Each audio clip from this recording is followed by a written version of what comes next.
Right, hi guys. So in this video, I'll be talking about the difference between stock investing and stock trading because I think a lot of people get really confused between the two, and that's why they can't make money consistently. You see, there's some stocks that are good for investing but bad for trading, and some stocks which are good for trading and bad for investing. And people tend to buy the wrong stock for the wrong purpose. Like they buy a stock that's meant for trading, but they invest in it and they lose money, right? And people also get really confused. Like they buy a stock, if it drops, they're not sure. Should I buy more? Do I average down? Or do I cut my losses? Okay? And if I buy a stock, it goes up, do I take profit quickly? Don't get greedy? Or do I let it compound and double and triple over time? They get really confused because they're not sure, hey, is it a stock for investing or stock for trading? And I'm here to tell you that investing and trading in the stock market are two totally different games. It's like comparing basketball to golf, all right? I mean, they have similarities. They both involve putting balls in holes, but totally different rules, totally different skill sets. So if you want to learn how to master both basketball and golf, all right, stay tuned. Now, another way to explain the difference between investing in stocks and trading is investing is kind of like getting married or having a long-term relationship, and trading is like a one-night stand. Now, as you know, there's some people who make great one-night stands. They are exciting, right? But you don't want to marry them because they're not trustworthy in the long run. They are volatile, they are unpredictable, right? Now, at the same time, there are people who make really good husbands and wives, really good spouses, but they may not make an exciting one-night stand because they're not sexy, they're not flirtatious, right? So same thing in the stock market. There are some stocks which are great for investing because they are predictable, they are trustworthy. You know they're going to go up in the long run, but in the short term, they may not move, as fast, right? But at the same time, there are some stocks great for trading. They go up and down really fast, but you don't want to hold them for very long because they're really unpredictable in the future. People ask me, can I be both an investor and a trader? Absolutely. I do both, as you know, right? So I've got a stock investing portfolio where I invest in great businesses that are trustworthy. They're going to go up in the long run. And I've got a trading portfolio where I go in and out really, really fast. You can do both. It's like you can both be married, have a one-night stand, just make sure they don't meet. You put them in the same portfolio, you will die, right? You get confused, you call out the wrong name in bed, you get killed, you lose money. All right, so what are the secrets to successful stock investing or the secrets to a successful marriage? Well, number one is to marry the right person, right? Is to invest in the right stock. So for investing, what kind of stocks do we want to buy? We only want to buy stocks of fundamentally great businesses that we know will increase in value over time with a high level of certainty. It's like 95 to 100% certainty it will increase in value. All right. Now, what makes a company more and more valuable over time? Bottom line, profits. A business is a money-making machine. So the more money it makes in the future, the more it is worth. It is worth more in the future, the share price will eventually be higher, regardless of short-term volatility. So how can we be so sure that the business is going to make more money in the future? Well, in my value momentum investing course, I teach people how to analyze a business inside out by studying the financial statements. And I've got a 7-step checklist that if the stock can pass the 7 steps, it's a very high certainty it will make more in the future, be worth more in the future. I'm going to share with you some of these steps right now. Step number 1 is to only invest in businesses with a history of consistently growing sales revenue, net income, and cash flow from operations. So past performance. So if the business for the last 5 to 10 years, it can increase sales every year. It increases the net profit every year, increases cash flow every year. High chance it can continue to do this in the future. Second step, I only invest in businesses with a wide economic moat that protects it from competition. You see, when a business has a wide moat, it's got little or no competition. And these are the only kind of businesses I want to invest in. Now, what's a moat? In the old days, kings lived in castles. So how do they protect the castle from invaders? They build a wide moat around it. So the moat is a water barrier, and they put a lot of crocodiles and piranhas in the moat, right? So same thing with a business. When it's got a wide moat, competitors cannot take away their customers. As a result, their sales and profits grow every single year. But when a business does not have a moat, what happens? That's right, it loses market share, it loses customers. So the sales and profits are unpredictable, they're inconsistent, and you've got no idea when you'll be killed by a competitor. So what can give a business this wide moat? There are many things. I'm going to share with you two of them right now. Number one is what is known as a brand monopoly. So a brand monopoly means that when you mention the product, it's the top of mind recall for most people. It's the first thing that comes to mind, right? So for example, if I mention search engine, top of mind, Google, right? In fact, now people say, I'm going to Google this, going to Google that. So everyone uses Google, right? If I mention videos, right? Free videos, what do you think about? Don't say Pornhub, right? YouTube, right? So YouTube has a brand monopoly. Now, who owns YouTube and who owns Google? Alphabet, right? So Alphabet has a wide economic moat. It has little or no competition. And so its future sales and profits are very certain and predictable, right? Another example would be what is known as high switching costs. High switching costs means the moment a customer uses the product, it's really hard for them to change to another brand. It's too expensive to change to a new brand. So a good example would be Adobe. Adobe makes software, designing software, Adobe Photoshop, Adobe PageMaker, Adobe Acrobat, right? So imagine designers use Adobe software. They went to design school for 3 to 4 years to learn designing. Now, after they graduate, do you think they're going to change software? No, they spent 4 years learning Adobe. It's going to be really tough for them to change to another brand. So they're stuck to Adobe their entire lives. And as a result, Adobe locks in the customers for life. Same thing with Microsoft Office, all right? So these are the businesses that we want to marry, we want to invest in because they've got little or no competition. Future sales and profits are very certain, predictable. Business will rise in value over time. All right, what else makes a company safe to invest in?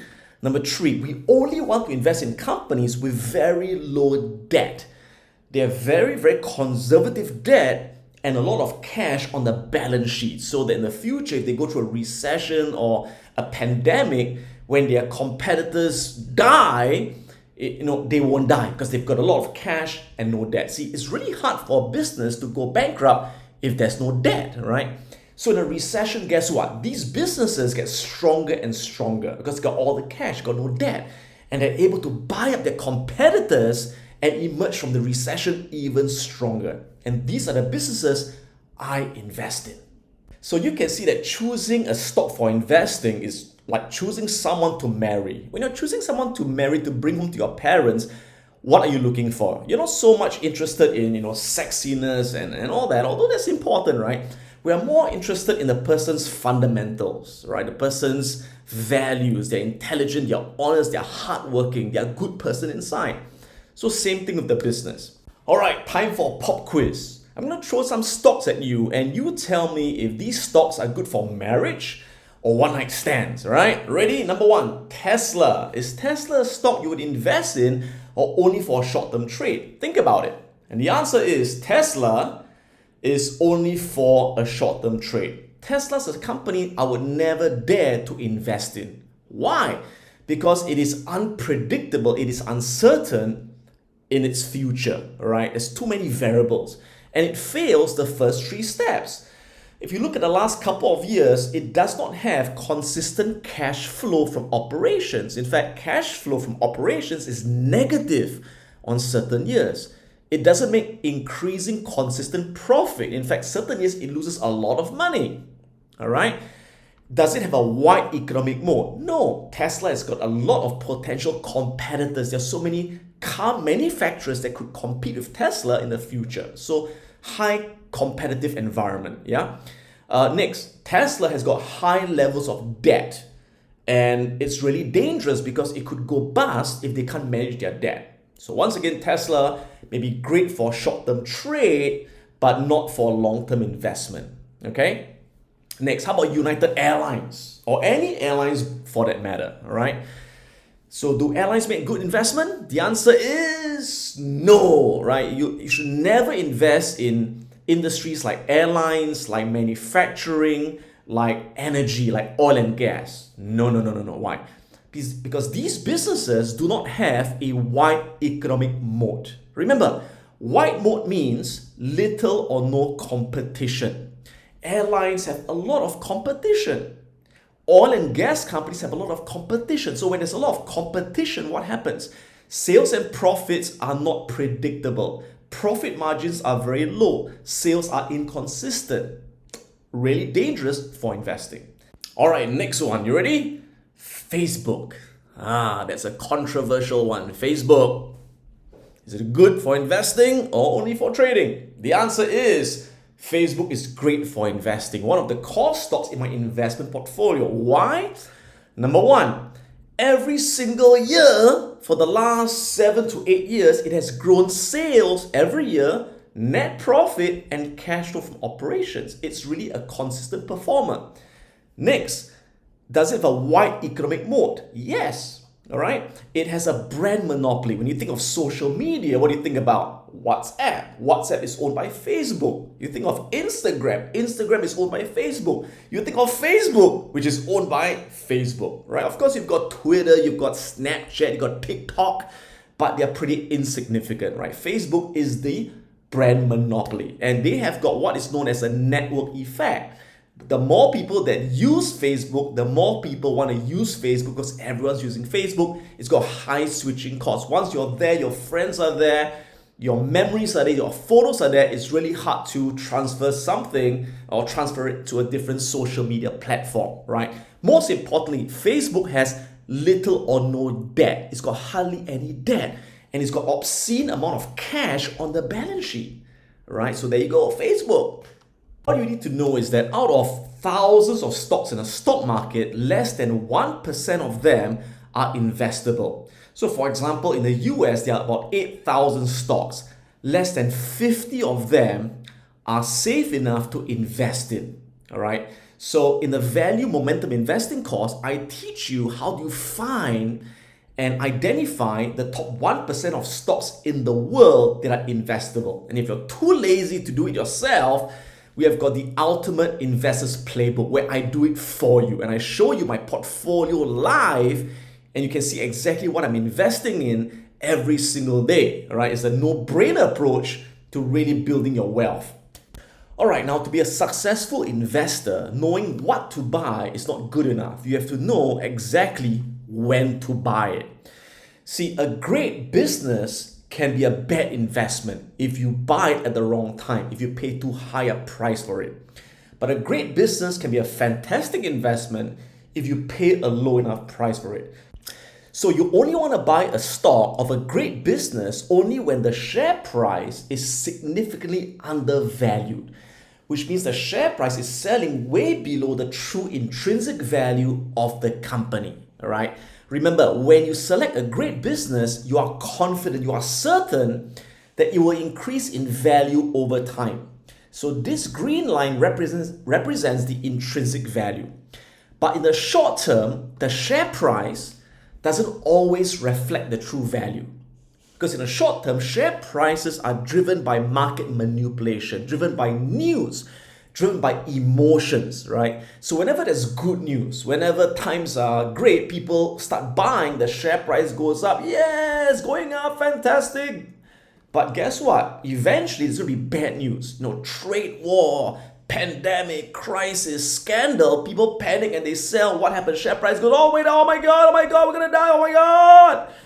And after a while, good news again. Companies doing well, economy is expanding. Yes, all right, fantastic. Oh my God. And then something else happens. Drink detergent, trade war. Oh my God, crash or go up again, right? So we call this volatility. Now, as investors, we love volatility because it creates the mispricing of the asset. it causes a share price to be disconnected to the true value of the business. Now, here's the good news. Remember, we said we want to buy when the price is significantly undervalued. When does that happen? Does it happen during good times or bad times? It happens during bad times. So as investors, we wait for bad news to hit the market, to hit the stock. And when people are panicking and selling in fear, and the share price goes way below the intrinsic value, like over here, when it's way below the intrinsic value, that's when we start to buy shares at a discount, because we know it's kind of like a rubber band, right? That you stretch a rubber band, eventually, if you know it's going to be worth this, it's going to snap back, it's going to snap back. So once we buy here, we know it's going to snap back all the way and we're going to make a lot of money. So a question people will ask me would be, hey, so how do you know it's at the bottom? How do you know it's low enough? Now, you can't always catch the bottom, and you don't have to, right? Personally, for me, I like to see that the price is at least 20% below its true value, right? At least a 20% discount and at a strong level of support. That's where technical analysis comes in. You draw support levels and I start to add shares. Now, is it possible that you add shares and the price goes even lower? Of course it is. So for investing, we don't put a stop loss. Why? Because it's kind of like in a marriage. In a marriage, if your spouse goes nuts for a while, you don't cut them off. You don't run away and abandon them, right? Because you know they are a good person. So you stick with them through the ups and downs, through thick and thin, because you know that eventually they are a good person. They'll start to become great again. They're just in a short-term bad mood. So take advantage of the bad mood to kind of like earn brownie points by buying them flowers and being there for them, right? So same thing with stock. So in investing, you never want to buy at one time because you're going to run out of bullets. So if I want to invest $100 in Facebook, I'm not going to put in $100 at a time. I'm going to buy $25 worth first. If it drops lower, I buy some more, I buy some more. As it goes lower and lower, I buy more at a bigger discount. The bigger discount, the better, right? Because it all means I'm going to make more money when it eventually reverts to its intrinsic value. All right, so let's take a look at a real life example. Facebook. So I mentioned Facebook is a great business. It passes all my criteria. So I know that Facebook would definitely increase in value over time. So this green line that I draw represents its intrinsic value. So you gotta know where the green line is. So how do we calculate this intrinsic value that changes over time? Well, you have to use a discounted cash flow method, like this intrinsic value calculator. So again, I teach my students how to value different kind of businesses in the value momentum investing course. So for Facebook, we use a discounted 10-year cash flow analysis, right? So based on the analysis, you can see Facebook has an intrinsic value of $223 right now. Again, this changes over time as it gets more valuable. But based on its current cash flow, based on the cash in the bank, it's worth $223 right now. So you can see, again, currently it is worth $223. All right. So currently the share price as of yesterday was $229. So it is now above the green line. It's overvalued. So I would not add any more shares of Facebook. But you can see that in the last 3 years, what happened? Like that diagram, right? So it's like good news, bad news, good news. Oh my God, bad news, good news again, bad news, good news, right? So this is volatility. So this bad news was because of the scandal, right? The privacy data scandal, the Cambridge Analytica scandal that Facebook faced. And when it collapsed, what did I do? That's when I started buying shares. So I buy shares when there's bad news. When there's good news, like now, I don't buy shares anymore. And of course, this was a COVID-19 pandemic bear market crash. I bought shares there, I bought shares there. Now again, exactly where do I buy? Well, I look at technical analysis. So I put in some moving averages like that. Wham bam, okay. And I know it looks a bit messy, so let me remove some of them, like this one. Okay, so notice that I draw, we call this support levels. These are what we call support levels that we learn in technical analysis. So whenever the price is below the intrinsic value by at least 20%, I'm getting a good discount. Once it hits a strong level of support, that's when I buy. That's when I buy. That's when I buy. And I buy before the rubber band springs back to the intrinsic value.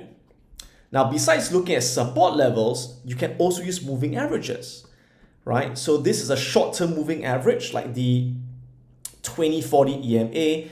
When you see the 20 crossing back above the 40 EMA, that is a short-term uptrend signal to catch the wave up. There's a downtrend because the 20 is below the 40. When it crosses over, it could be a signal to ride the wave. So I use a combination of value investing and momentum investing. That's why it's called value momentum investing. So you can see from one of my portfolios over here, that's what I do. I identify great businesses, wait for bad news, wait for people panicking, goes below the intrinsic value, I accumulate at support levels and when there's a change in trend. So for example, if you look at Facebook over here, right? So I started buying in stages. So my average price at this particular entry was about 182. So the current price is 229, right? So sitting on about 18 grand worth of profits. But right now it's a bit expensive, it's a bit overvalued. But I'm not selling yet because it could go a bit higher. Rubber band could go all the way up, and then when it reverses, I could cash out some shares if I want to as well. So I'm like a lion in the safari. I identify the juicy deer, and once the deer is weak and he's crippled, I attack the deer, right? So you gotta watch the market regularly for these opportunities. When there's bad news, you pounce, right? People say, I don't have the time to watch the market regularly. Great. Subscribe to the Ultimate Investors Playbook, where I will tell you the moment a stock is right for the picking. And that's how my community of investors, they kind of like follow me every single day to look for opportunities. All right, last two steps. Let me finish this off, right? So next step is to know how many shares to buy, okay? And as an investor, you never want to put all your eggs in one basket. So you always want to have a portfolio of at least 10 to 30 great businesses. And each stock is allocated an equal percentage, roughly. So for example, if you have 10 grand to invest and you want to buy 10 stocks, divide it equally, so each stock has a $1,000 allocation, for example, all right? So why do we need to have a bit of diversification? Because shit can happen. Sometimes, no matter how great a business is, it could be hit badly in the short term. Like for example, Boeing, right? Boeing is one of the great companies in my portfolio. I call it the ex-beauty queen. They got hit by a truck. Now it's in a coma, right? Now I believe that it will wake up of the coma eventually. I gotta be patient, okay? But in the meanwhile, I've got other great wives, okay, in my concubine that are doing really well. They are making up for the short-term drop in Boeing. Okay, now when to sell? For investing, I'm not interested in a 20 or 30% profit. Nah. For investments, I'm looking for my initial investment to double, triple, quadruple, increase as a 10-bagger over time. Like, when I first bought Microsoft at about $14, right? So from $14, when it went up to $16, $17, I could have sold it for 20% profit. But I didn't, because it's still a great business. And today, it's almost $200 per share. It has increased tenfold. And that's how you build massive wealth in the markets. But I will only sell if the business fundamentals change. In other words, it is no longer a good business. It loses its economic mode. That's when you get out. And I'm going to teach you exactly how to get out before everyone else, right? In the value momentum investing course. What's the leading indicator to get out even before the market prices it in? Or you can also sell when the price is significantly overvalued, like the rubber band. So if the price is way too high above intrinsic value, going to snap back, you could sell some shares, raise cash, let it crash, buy it back again, right? So in general, for investing, the win rate that you should target is between 95 to 100% win rate. Now, I'm not saying this to show off to you, but let me show off to you, right? For the last 15 years, since I've been using this approach, this strategy, I have never ever lost money on an investment. Never. My win rate for investing is 100%. Now, this is different from trading, right? In the next part of this video, I'll talk about short-term trading. Now, in trading, you can't get a 90% win rate. In trading, your win rate is between 45 to 60% win rate. In fact, if you can get a 60% win rate in trading, you're among the best traders in the world. But for investing, a 100% win rate is very, very possible. Now, the reason I can get a 100% win rate is not because I'm great. It's because I only pick very great companies that are very safe, which I mentioned earlier on. And when you pick great businesses, if you hold long enough, you will always win, right? So for the time frame, you always want to take at least a year to 2-year time frame so that in a short-term market crash, short-term bear market, no worries, it will recover eventually. All right, so I hope that in this short presentation, you now know the secrets of profitable investing or profitable marriage, okay?